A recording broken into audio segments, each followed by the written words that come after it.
Growth is about developing our team to be better today than they were yesterday. And if we do that, all those more traditional outcomes like revenue and profit and sales will happen. But if we don't do it, you may get growth, but it won't be sustainable. So I talk a lot about coaching our team, developing our team. There's actually a model called the service profit chain for service businesses. What are the levers that lead to those outcome measures? And it's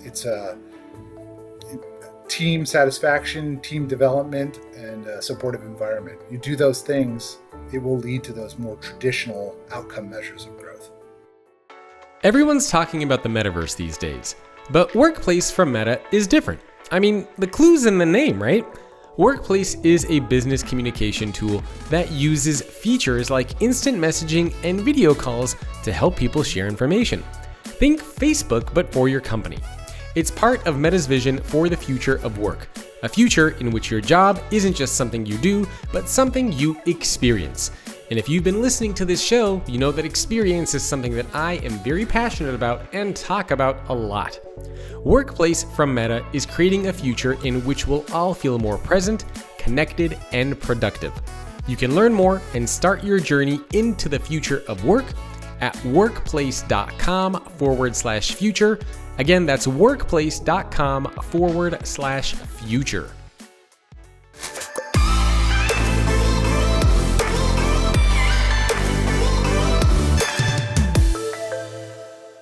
Hey everyone, welcome to another episode of Leading the Future of Work. My guest today, Eric Miles. He is the Chairman and Chief Executive Officer at Moss Adams. Eric, thank you for joining me.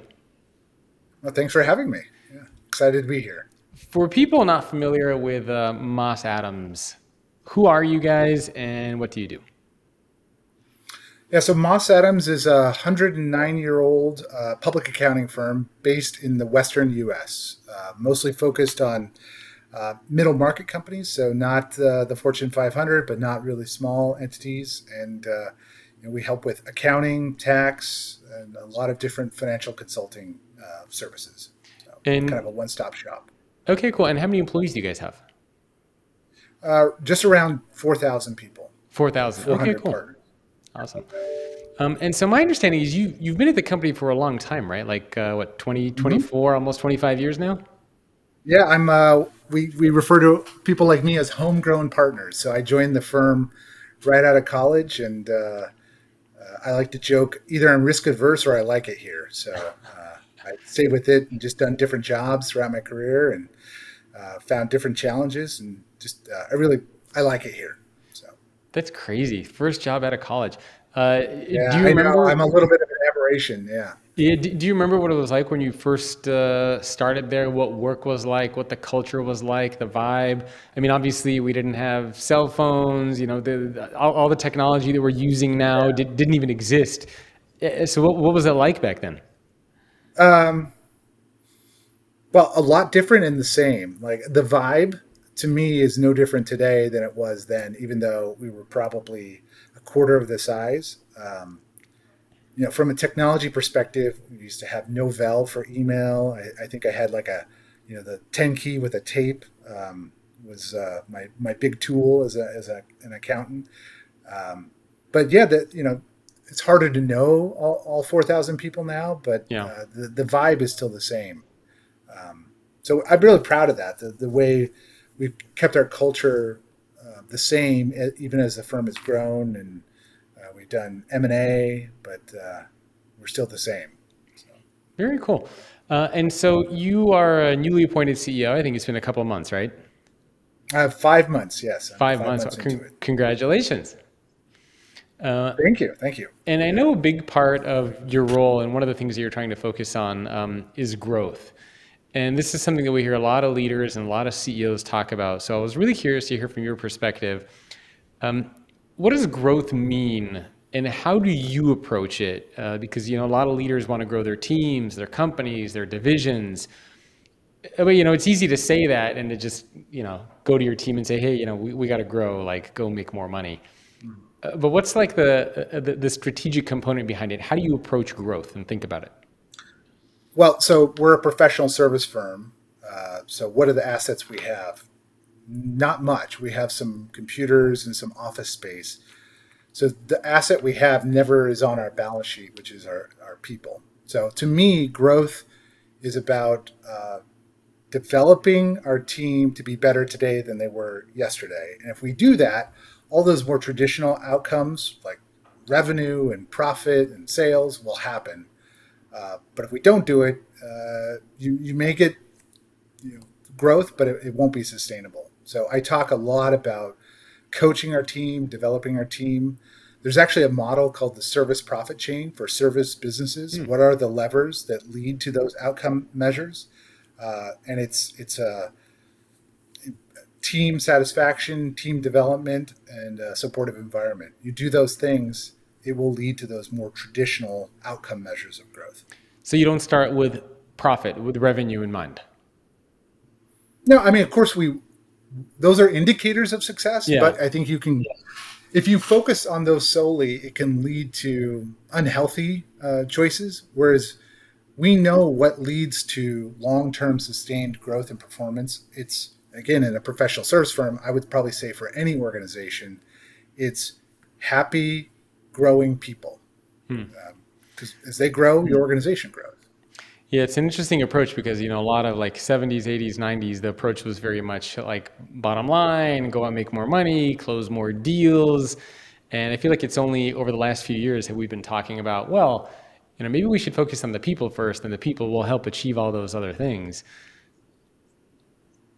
You know, you didn't ask. I went to a small college up in the Pacific Northwest, and I played Division III football. And my coach, a guy named Frosty Westering, had a really unique coaching style that he actually borrowed from John Wooden, the UCLA. Oh, of course. Yeah. Coach. I talk about John in my speeches, one of the world's greatest coaches of any Yeah. sport. So that's the philosophy, right? Do what you can do, and the score will take care of itself. Try your best to be your best, and the score will take care of itself. And I think that's true here. Like, what can you control? It's how you treat your people, how you develop your people. And again, the score, that revenue, profit, bottom line will take care of itself. And again, just like John Wooden, he wanted to win games, but that was an outcome, not what you managed. Yeah. So that's easier said than done, right? I mean, treat your people well. Everybody always talks about treat your people well. So for you as the CEO of this firm, what does treat people well mean? Is that like free food, giving everybody hot yoga? What does that look like for you guys? Well, it's interesting because I think there's disagreement even within our partners. I think one is the basic like Maslow's hierarchy of needs. People need to have competitive compensation, which is harder than ever in this inflationary environment, but competitive compensation, benefits, but those are table stakes to us. And we've asked our people multiple times per year, what's important to you? The type of person that moves into a professional service firm, into a public accounting firm, wants growth, career growth. Mm-hmm. They want a sense of belonging. They want to connect with people and be with people and like the people they work with. And then they want well-being and flexibility, right? They don't want to work their lives away. They want to be productive, but they want to have some balance. So we focus on those things, and there's lots of ancillary follow-on actions you can take. But to me, the number one lever we have to meet those three needs is this idea of coaching. Professional service firms, we can't teach everybody everything they need to know through some sort of formal training program. It's an apprenticeship model. And so that means one of our 400 partners needs to spend time with somebody who just came out of school, teaching them the technical things, teaching them the business skills, and showing interest in them. And when you do that well, their career progression is there, their sense of belonging is there, and their well-being is there. So is that something that you train your more senior employees to do, is to coach the junior employees? Yeah, we teach coaching as well, but I think how do you learn to be a good coach? Through your people who are coaching you. So I think it follows the apprenticeship model as well. There's a flip side, a negative aspect to that.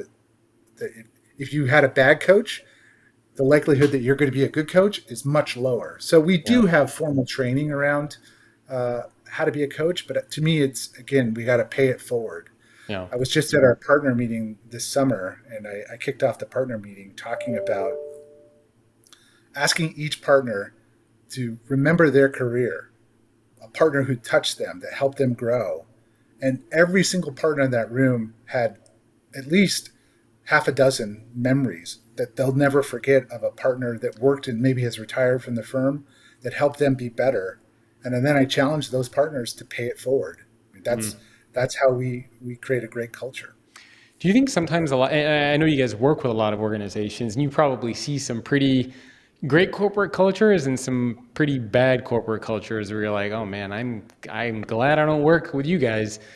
Uh, do you feel that in general, and I love that you do that, by the way, because sometimes I wonder if we forget that business is still very fundamentally about people and relationships, and it's a big challenge, right? I mean, we get so focused with tasks and projects and bottom line that sometimes you forget to take a step back and say like, hey, wait a minute, like that's Eric, or that, that's Jamie, she's got two kids, and like you don't see the people, you just see the role and the client and the deliverables and the outcomes. Well, and I think it's been exacerbated during the pandemic. Yeah. One, we're in a more remote environment, so it's harder to make those, you have to be more deliberate to make connections.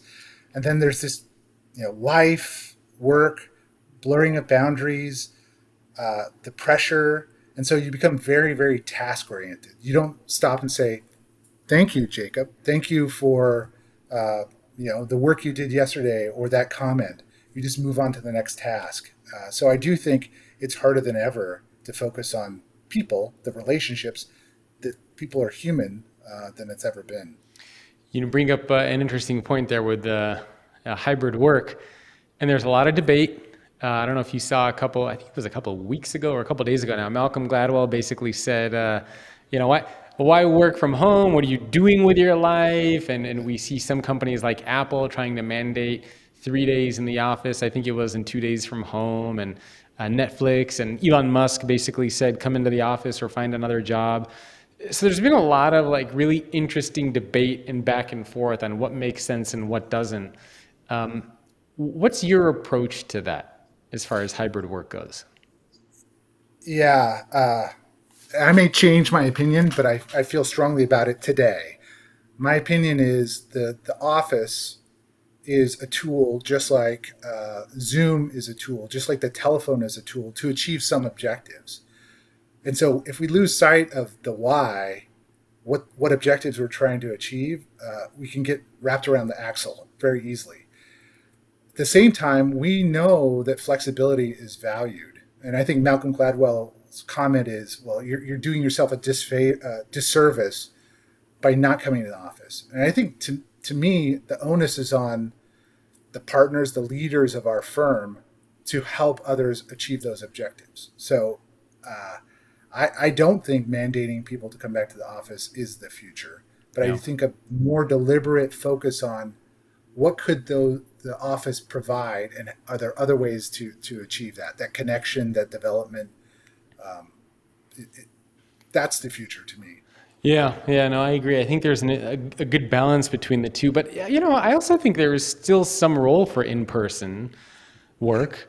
Like it's, Yeah, and again, I think there's. Don't get me wrong. I just think the very act of just showing up at the office is a not what we're looking for. That's a oh that's a yeah, that's a proxy. waste. Yeah, Yeah, yeah. So if you want to, yeah, we want to be in person. Don't get me wrong, but we need to have a reason. We're going yeah, to. I mean, we do breakfast burrito Thursdays, right? Like that's a reason for people to come in, and we know we're going to be there to connect. Um, so again, it's not about, we talk about butts in seats. That if you're focused on that, you're missing the point. yeah. It's the connection. It's not showing up for the sake of showing up. It's showing. And I like that you said that. It's viewing space as a tool and showing up with some sort of a purpose, whether it's an important Yeah, client or leadership. burritos. Yeah, yeah, something around there. Yeah, I think that's a good way to approach it. Yeah, it'll be interesting to see what happens over the next few years with, or I'd say maybe the next 12 to 18 months over the debates with all these things happening. It's interesting in our industry. The demographics, long-term demographics, are not in our favor. We need to make sure we're really understanding the value proposition we bring to people who are going to come into public accounting or come to Moss Adams. Yeah.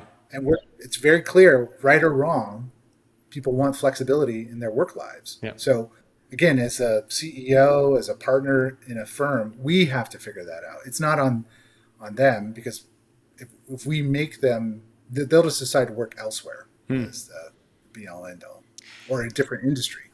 Yeah, that kind of brings me to the next question I had was around talent, because it seems like there's a lot of crazy things going on in the world of talent. I've talked to some CEOs and some authors, and I hear like insane stories of people who are being offered like double, triple their salaries to go work at a company. People who are being offered salaries that are more than like their boss or their boss's boss. And sometimes I talk to these leaders, and they're like, "This is just not realistic. Like, we can't pay people like double, triple what they would usually be paid." And it's kind of really fascinating to me, because it throws a lot of things out of balance. How do you attract and think about talent? And are you seeing some of that on your end? Are people coming in saying, "Yeah, Eric, yeah, starting salary, I would like 450,000, and I would like 1% equity in the company"? Mm-hmm.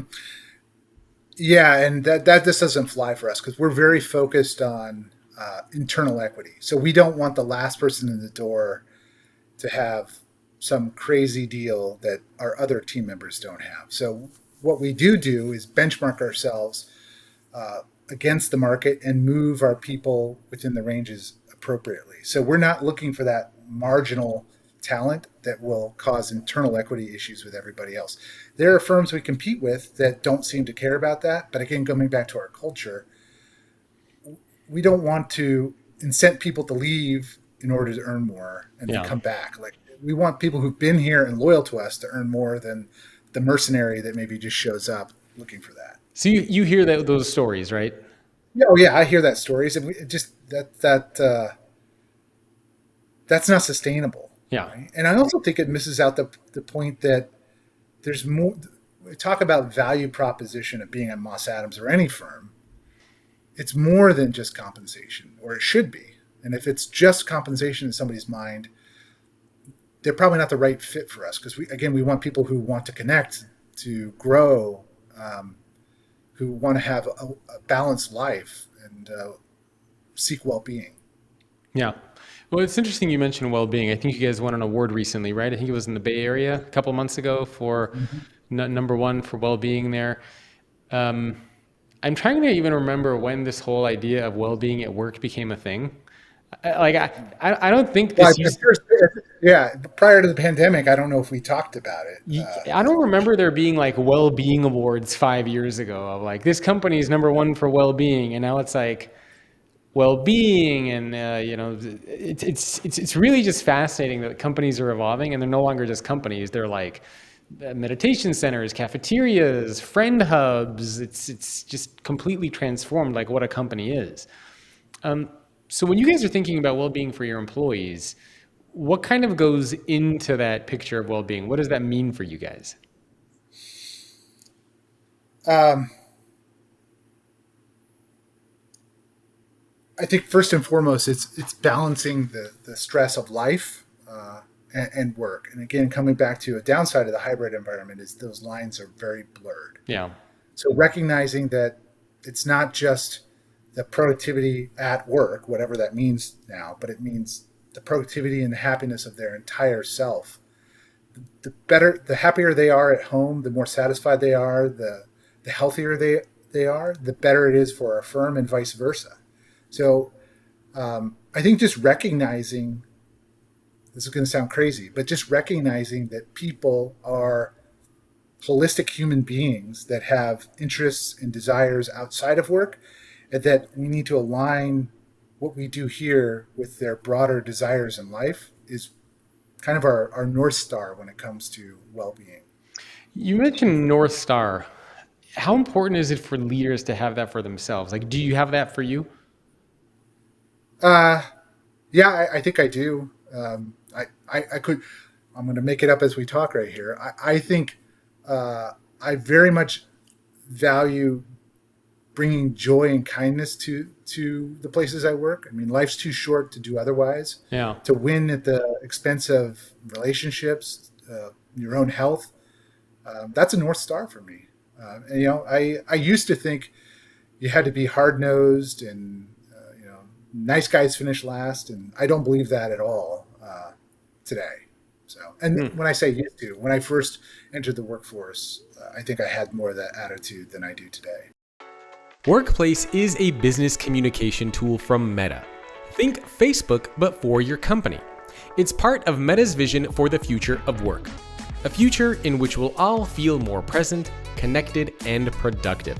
Start your journey into the future of work at workplace.com/future. Again, that's workplace.com/future. Yeah, it's kind of been an interesting change where now a lot of people are talking about some of these concepts that used to be very, very foreign, even 10, 15, 20 years ago. I want to shift gears a little bit and talk about just you, right? I mean, you got promoted to be CEO. What is it about you that you think allowed you to get this role versus other people on your team?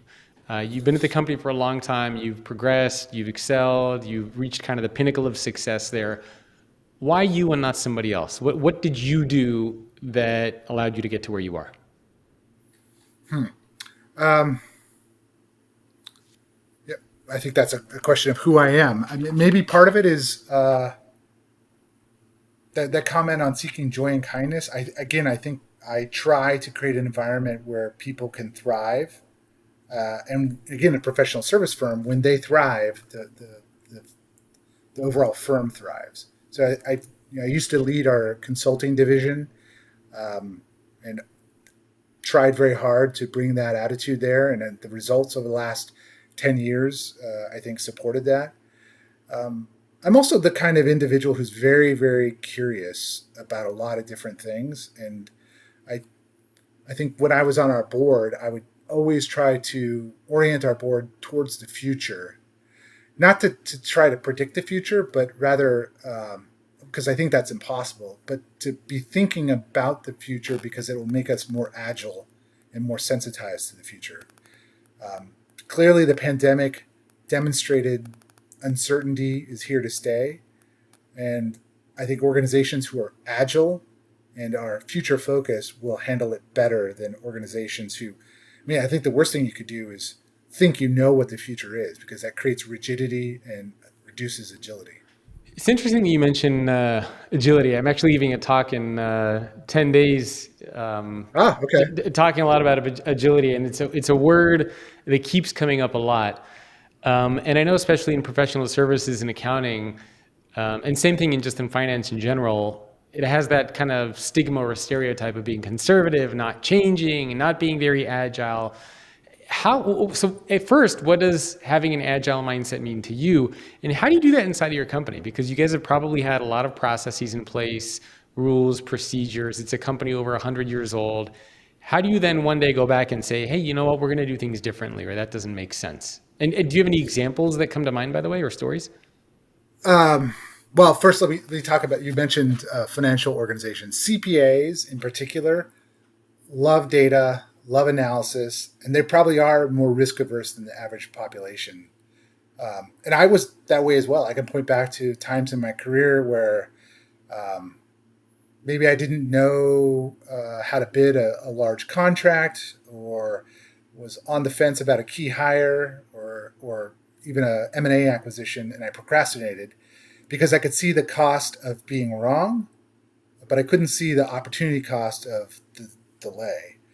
And so I think part of what I've tried to bring to the firm um, is this, and I stole it from Amazon, but this idea of type one and type two decisions. Type one are irreversible decisions. Type two, you can reverse them. And my observation of CPAs in our industry is that we often lump them together or confuse them. So to try to be more agile in our thinking, I always ask, what if we're wrong about this? What then? And oftentimes the scenario of being wrong is not that bad. And so the benefit of speed of decision outweighs the downside. Hmm. So I think that's part of it too, is letting go of fear and trying to understand what decision is really at stake. Um, Do you have any examples that come to mind of just like something that you guys used to do for a long time, and then you're like, wait a minute, why are we still doing this? uh, yeah, I think well, what's good is our M&A activities. Like we can, we used to not do M&A at all. And I think we've taken a much more enlightened view towards acquisitions where we can better understand, there's assumptions built into the acquisition. What if we're wrong about these? And we've actually done far more M&A over the last few years as a result of that thinking than we've ever done in the past.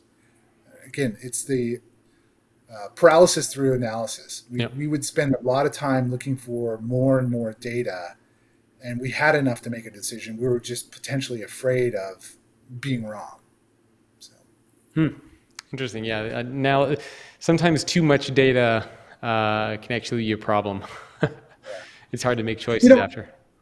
I go back to, I think part of being agile too is just being curious. Yeah. Uh, I said earlier, we can't predict the future. I think it's more clear than ever. But I think the very act of trying to and thinking about the future and being oriented that way makes us more sensitized to change. What allows you to change your direction. Um, and then once you find a direction, again, it does. You don't have to be right, but you Yeah. have to pick a direction, and then you have to focus. Otherwise, you just chase shiny objects, and I think that's more dangerous than ever. Do So, you do you make time for that kind of thinking, for curiosity, for exploration, for reading, for trying to think about the future? absolutely, absolutely. It's been harder since I took over the role of CEO, but I block my calendar, and I have no qualms in saying if I'm reading a book, that's value to the firm. So, Ah, yeah, that's I think it's part of my job. yeah. My partners have elected me CEO to help them think better, and so that's part of my job description is to be someone who's curious and scanning the horizon and asking, what about this? What about that? That's just part of my job. What does a typical Be day very actually? easy. Go ahead. Yeah, Sorry. I was going to say, what does a typical day look like for you? Building in that kind of curiosity time and thinking time. Yeah. So normally in the mornings is when I'll connect with the team members. I do a lot of one-on-ones, a lot of just asking questions. In fact, before we got on this call, I was on with a subset of our practice partners, just asking them questions about what they're seeing in the market, what they need. So spend a lot of time just connecting with the team. And then the afternoons are usually when I'll either journal on my thoughts of the day and or read. So afternoons are when I think more. Mornings are more about interacting with the team and gathering information. Interesting. So you actually do some journaling too. Yeah, yeah. I probably journal once or twice a week, and Wow. just whatever's on my mind, and it's fun to go back and read through it. And what was I thinking?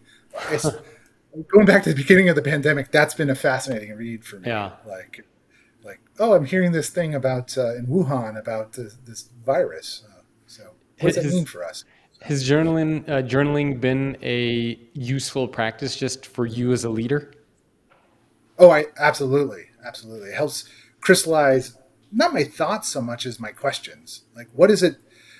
You're probably the same way. There's something bothering you or something in the back of your mind, and you can dig through. It's like having a conversation with someone, but it's yourself. Dig through and find out what is the root cause of that comfort or question. So yeah, it's one of my. Now I hope nobody ever reads my journal. It's just for me, but it is a great thinking tool for me. Yeah, yeah, no, I totally know what you mean. I have a lot of conversations with myself, Yeah. so I can very much relate to that. But Uh, don't you think if you don't take the time to interrogate your own thinking, there's something you think is an issue or you're concerned about, and it's really something else. But yeah, you have to spend the time peeling back the layers to get to the root cause. yeah. No, no, I think journaling is a pretty effective way for that. Is there anything else that you do practices, rituals, I don't know, meditate, journaling, reading every day, like specific practices that you've implemented in your life to become a better leader? Um, I really believe in the power. I already mentioned it, the power of questions and being curious. There's a Bill Nye the Science Guy. This quote I love from him is like, "Every person you ever meet knows something you don't." Hmm. Right. So I always keep that in mind. Um, I'm an introvert, but I still find a lot of joy and value from asking questions of people, and I learn from that. So ask a lot of questions, read a lot, and then spend time with my journal or my whiteboard processing. So Do you have any frameworks that you use for how to make tough or important decisions? Like, do you have a specific um, process that you follow, or is it just kind of gut instinct and how you're feeling? well, I think the five whys, from the Toyota production system, tend to help me. So So what are the here's five my whys? hint: you just ask why five times, Ah, and you know, I have 7-year-old twin girls. They're really good at that, but they go far beyond five whys. But I find that if I ask myself why, um, so I'll present the problem and ask myself what's my conclusion, and then why five times. I also like. You ever used Ishikawa diagrams or fishbone diagrams, where it's here's the issue, what are the causes of it, the major causes of the spine, and you keep working backwards until you find a root cause. So I ah, find Ishikawa diagrams really useful as well. interesting. No, no, no, I've never heard of those. Ishikawa diagrams, huh? Yeah, or fishbone diagram. Fishbone diagram. Okay, I'm going to check those out. Kind of a random Yeah. question for you. What's been the biggest mistake or failure you've ever made from a business perspective?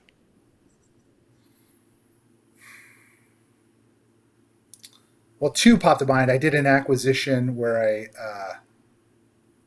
was looking very hard for this type of company and found one, and there were red flags all over the place, but I was so outcome focused, objective focused, that I had cognitive bias to not see it. And I didn't see it until probably a year afterwards, and we had to divest. So that's one. The other is very early on in my career. Again, I mentioned briefly that I'm an introvert, and I thought in the CPA world and public accounting, success was driven by your technical knowledge. And so I didn't spend the time to engage with people, learn from other people, learn how to be a force multiplier. I didn't. I worked very hard to become a technical expert, and I found that it limited my ability to move forward. And I quickly pivoted to broadening, understanding that my value is not as an individual contributor, but what I can help others become. So this Hmm. idea of force multiplier. So there was a time in my career where if I hadn't learned that, I would not have progressed much. Yeah, yeah. It's funny because the next question I was going to ask is what one moment most shaped or influenced who you are as a leader? But kind of related to what you just mentioned, I was curious if there was a moment that made you realize that you needed to make that switch. I don't know if those two are related. No, it's funny. I go back to my football coach in college. That definition of success, again, the John Wooden definition of success, I've carried forward ever since then. So I would say that is probably today, it's grown in importance throughout my career. Today, getting us to focus not on the outcome, the score takes care of itself, but trying our best to be our best at whatever we do. That's probably one of the most important aspects of my leadership today. Again, a mistake was I talked about misunderstanding my role within public accounting, that it's not the technical leadership, it's the people leadership that is of most value. Did something happen that made you realize that switch? Yeah, I had going back to coaching, I had a partner take me out to lunch and say exactly that. You think uh, technical leadership is going to get you moving forward, but what you're missing right now is your ability to influence the rest of the team. And Oh. it was that direct, which again, that's I mentioned in my partner meeting this summer. I talked about what partners have touched you in your life. That's a memory that I will never forget, and I carry it forward. That Interesting. partner was direct with me and helped me so much. It was a real eye opener. I was not self aware. Huh. So they literally just took you out to lunch and said, "Hey, Yeah, yeah, that this is direct. what Yeah. you're lacking." Yes. Yeah. Yeah. I mean, it wasn't cruel or anything like Yeah, that. yeah, yeah. They because I knew that they were doing it because they saw potential in me and wanted to help me grow. But they were that clear with me. Hmm. You also mentioned self-awareness. Is that's how do you work on that? Uh, well, I have an executive coach. Oh, you do.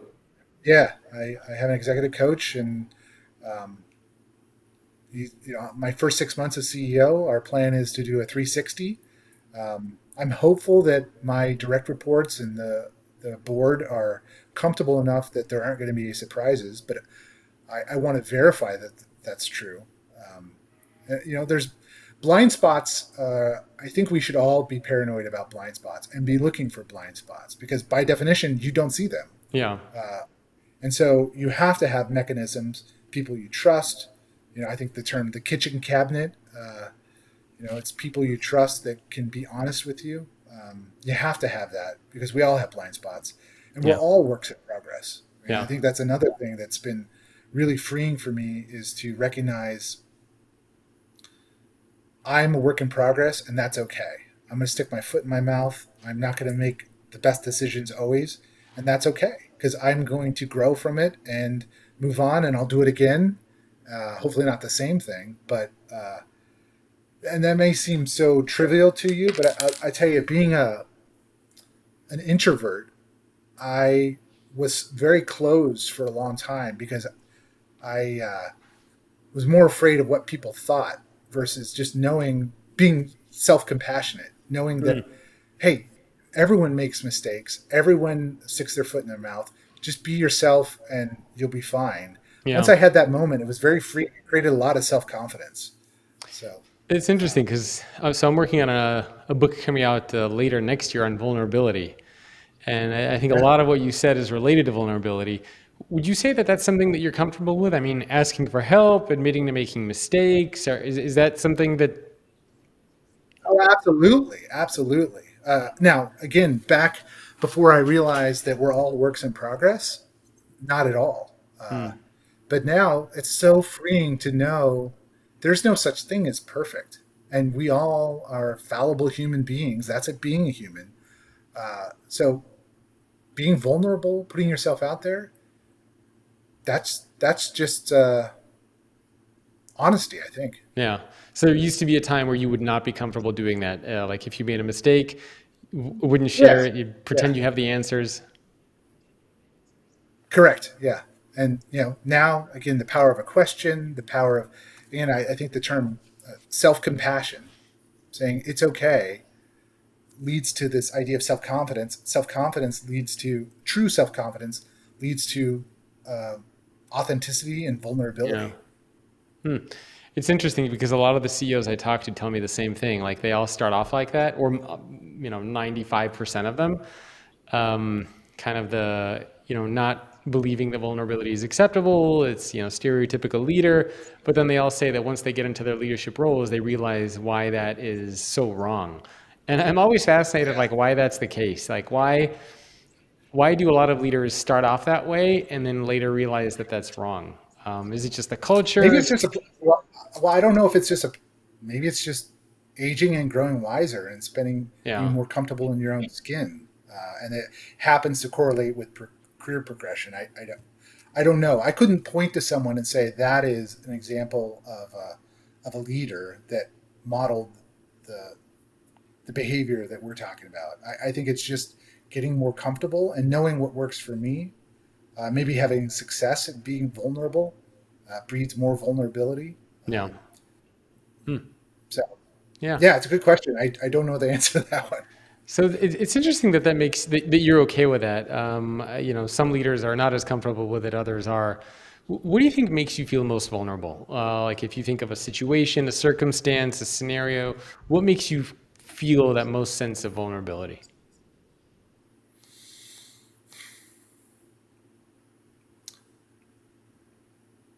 probably coming back, if I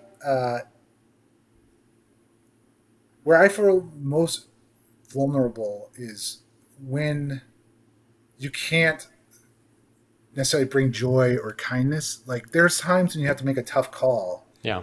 um, and you hurt someone else, and you try very hard to reorient the perspective. But when that has to happen, um, yeah, I feel very vulnerable because again, I don't know.